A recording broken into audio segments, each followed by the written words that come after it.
Même si je vois pas de loin, mais ça va, il n'y a pas mes joues.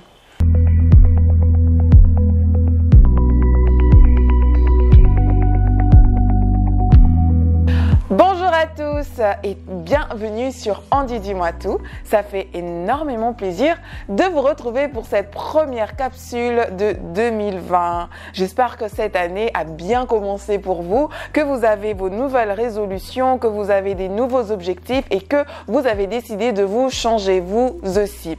J'avais préparé quelque chose pour vous pour cette première capsule, mais autre chose m'est venue en tête et je pense que c'est primordial que nous puissions commencer par ce thème. Ce que j'ai décidé de vous parler aujourd'hui, c'est de la puissance des mots, de la puissance de la parole et je vous invite à déclarer des très bonnes choses pour cette année 2020.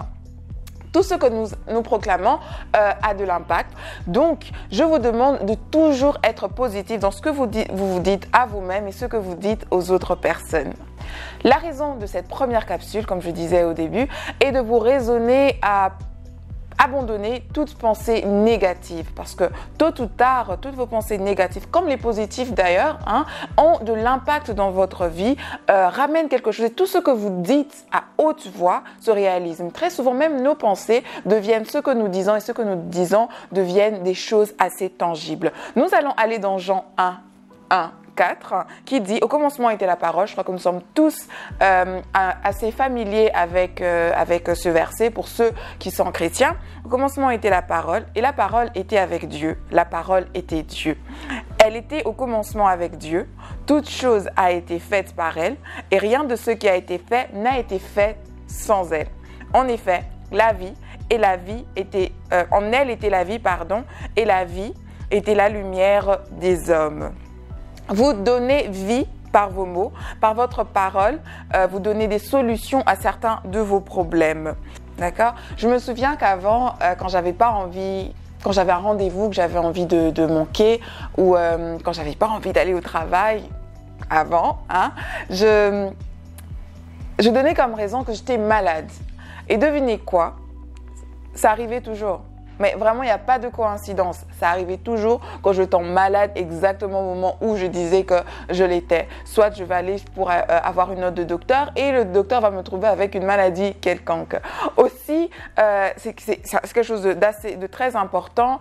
Je vais donner ce conseil pour les étudiants, par exemple. Quand vous avez raté un examen, ne dites pas « ce cours est trop difficile ». Ne dites pas « je vais jamais le passer, je vais jamais finir ma session, réussir à ma session et tout ça ». Dites plutôt « ok, j'ai pas été à l'auteur cette fois-ci, je vais mieux me préparer et je passerai la prochaine fois. » Et pour nous qui sommes tant des amoureuses, quand vous rencontrez quelqu'un, et je vais dans les deux sens, que ce soit un homme ou une femme, pour un homme ou pour une femme, quand vous rencontrez quelqu'un, et que ça s'est mal tourné, ne dites pas oui, toutes les femmes sont pareilles, tous les hommes sont pareils, je vais jamais trouver chaussure à mon pied ou ne prononcez pas ces paroles-là parce que ça va se réaliser. Dites plutôt, si c'est fini avec cette personne, c'est parce que quelqu'un d'autre, Dieu a quelqu'un d'autre pour moi, quelqu'un d'autre qui me conviendrait et avec cette personne-là, s'il y a des leçons à prendre, je les ai déjà prises. D'accord ?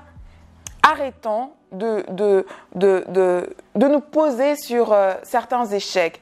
Arrêtons C'est vrai qu'on a tous des difficultés dans la vie et c'est facile d'en parler pour essayer d'avoir de l'aide de certaines personnes, mais ça dépend vraiment de comment vous le dites. Ok, ne dites pas oui, je suis malade, cette maladie est incurable parce que votre docteur l'a dit. Votre docteur l'a dit et ça donne vie à la maladie, ça va la rendre incurable. Nous savons tous qu'il y a des gens qui ont été guéris du sida. Nous savons tous qu'il y a des gens qui ont été guéris du cancer. Nous savons tous qu'il y a des miracles que que les docteurs eux-mêmes ne savent pas expliquer. Pourquoi ? Parce que la guérison, c'est toi qui la sors de la bouche. Je ne sais pas si tu me suis ou d'où tu me suis, ni la difficulté par laquelle tu passes, mais je veux que la solution sorte de ta bouche. Je veux que tu dises que j'y arriverai.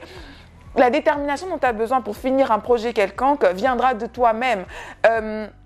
Je veux que tu dises, tu sais quoi, cette année, pour mon projet Intel, j'aurai des investisseurs. Même si on m'a fermé des portes 50 fois, je suis sûre qu'à la 51e fois, on m'ouvrira des portes. Toi-même, tu dois être ton propre cheerleader. Toi-même, tu dois décider de te lever et d'être positif. Sois positif durant toute cette année. C'est pour ça que j'ai trouvé que c'était important que nous puissions partager, cette capsule. Aussi, il y a un autre verset que je voulais partager avec vous encore. Ce se trouve dans Jacques 3,10 qui dit « De la même bouche sortent la bénédiction et la malédiction. Il ne faut pas, mes frères, qu'il en soit ainsi. » Il ne faudrait pas que vous puissiez sortir de la malédiction de vos bouches. Ce verset que nous venons de lire dans Jacques 3,10 nous montre combien nos paroles sont puissantes et combien nous devons y faire attention. Nous devons mettre en garde devant notre bouche car certaines de nos paroles peuvent être destructives et porteuses de malédiction et même à autrui. Je déteste surtout dans la coutume africaine, on trouve facilement nos oncles qui nous appellent « Ah, toi tu es ma femme, toi tu es ceci, black frère, j'ai pas envie d'être ta femme. » Et ce que tu sors, ce que tu dis, ça peut faire en sorte que je ne trouve pas d'homme, ou il y a plein de choses autour des choses que nous prenons à la légère, mais que nous ne devrons normalement pas. D'accord, vraiment sans effet. À tous ceux qui m'ont appelé ma femme, là je détruis ça, je refuse, je me sépare de tout ça directement. Nos désirs doivent s'aligner avec nos paroles. Si nous désirons le succès, alors nous devons proclamer des paroles de succès dans nos vies. Je vous invite cette année pour les prochains 351 jours qui nous restent, de semer des graines de positivité dans votre vie. Ces graines, ce sont des paroles que vous trouverez aussi dans la Bible. Nous devons nous nourrir quotidiennement. En tant que chrétien, vous devez lire votre Bible quotidiennement afin que la parole de Dieu soit votre miroir, afin que vous puissiez la voir comme étant votre baromètre, afin que des idées positives soient dans votre esprit. Sinon, vous allez totalement vous perdre. Il y a tellement de choses qui se passent dans ce monde. L'erreur que je faisais avant et que je fais de temps en temps, c'est que quand je me réveille, au lieu de me tourner vers ma Bible, je me tourne d'abord sur mon téléphone et après, je vais faire 30 minutes sur mon téléphone et 15 minutes ou 10 minutes à lire ma Bible. Or, ça aurait dû être l'inverse, vous voyez. Donc, lisez vos Bibles et trouvez d'abord votre miroir avant de vous mirer. Mirez-vous face à la parole de Dieu, que ça puisse semer quelque chose de bien en vous. Mirez-vous et parlez, dites des paroles positives sur votre propre vie. Et enfin, si vous allez toucher votre téléphone, vous pouvez le faire. Donc voilà, on va finir, on va chuter. Je voudrais que vous puissiez déclarer ce qui suit, ce que j'ai noté pour vous pour l'année 2020. D'abord, je voudrais que vous puissiez dire que cette année est différente. C'est pas comme toutes les autres années. À la traversée, j'étais à l'église. Après, à un moment, je me suis sentie très triste. Je ne sais pas pourquoi je me suis sentie triste. Et je me suis dit, de toute façon, c'est une année comme une autre. On la passe comme une autre. On va tous chanter bonne année et tout. Et après, les prochains 12 mois sont pareils. Les jours sont pareils. Les heures sont pareilles. Il n'y a rien qui change. Et après, j'ai essayé de chasser cette pensée en me disant, mais qu'en fait, le fait de changer l'année, ça ne dépend que de toi. La clé est entre tes mains et le plus important, et je suis même heureuse que cette pensée me soit venue de parler de la puissance de la parole est la plus importante des choses. Donc voilà, comme je disais, je suis en train de le chuter. Déclare maintenant avec moi que 2020 est une année totalement différente. Déclare encore que le succès est ton partage cette année. Déclare que la prospérité est tienne. Déclare que cette maladie que les médecins ont rendue incurable, inguérissable par la force de leurs propres paroles ne l'est même pas. Déclare que ton mari n'est pas infidèle, que ta femme n'est pas infidèle et ne le sera jamais.